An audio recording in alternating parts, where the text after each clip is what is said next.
Welcome to our channel. Today we how to verify your Uniswap holdings with Cash App, full guide step by step clearly.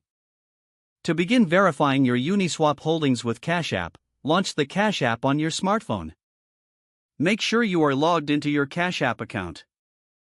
Next, locate and tap on the Bitcoin tab, which is usually represented by a Bitcoin icon.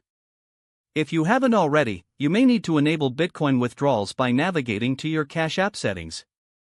Now, open your Uniswap wallet or interface where you manage your holdings. Copy the wallet address of your Ethereum wallet linked to your Uniswap holdings. Then, return to the Cash App.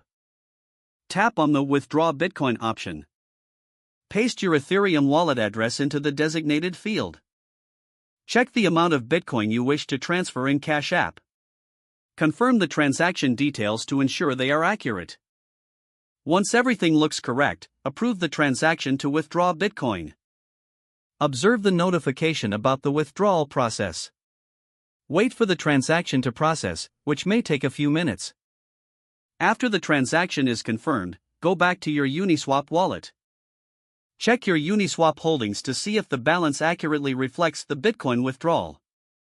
If everything checks out, you have successfully verified your holdings. For further assistance, consider reaching out to Cash App or Uniswap support teams. This concludes your guide on verifying Uniswap holdings with Cash App.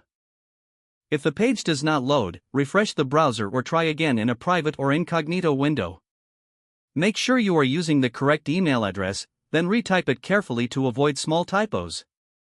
If your password is not accepted, use the reset option and create a new strong password you can remember. Check your spam folder for verification or security emails, then complete any requested confirmation steps. Enable two-factor authentication if available to improve account security and reduce unauthorized access risk. After signing in, review your profile details so your contact information and settings are accurate and current. If you see an error message, note it down and try again after restarting your device and internet connection. Log out when you finish, especially on shared devices, to keep your account and payment information secure. If the page does not load, refresh the browser or try again in a private or incognito window. Don't forget to like this video and subscribe to our channel for more step-by-step tech guides.